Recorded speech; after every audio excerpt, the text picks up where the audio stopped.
कि जादे भरल डोलत पानी तुम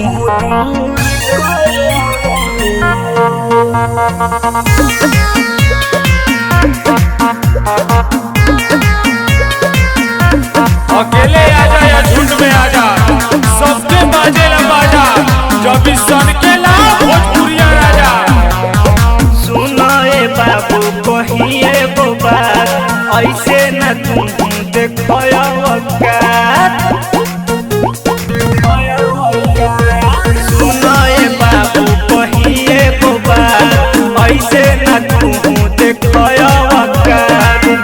भइले बात गलती तू कबूल कलहो,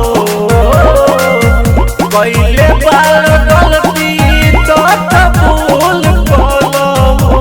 कि जादे भरल गलत पामी आपन दूर कलहो, कि जादे भरल गलत पामी तू दूर कलहो। कुंडली में शनि, जेब में मनी, और पवन सिंह से दुश्मनी सेहत के लिए हानिकारक होता है।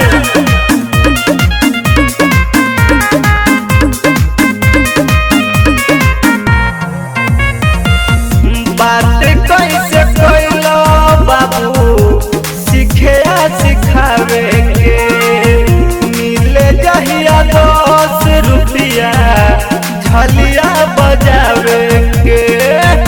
याद बा 10 रुपया में झाल बजावत रह।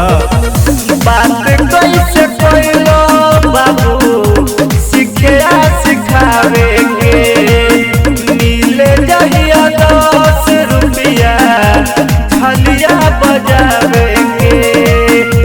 कवना गुमान पगुरूर कैलो हो, कवना गुमान पर गुरूर कैलो हो।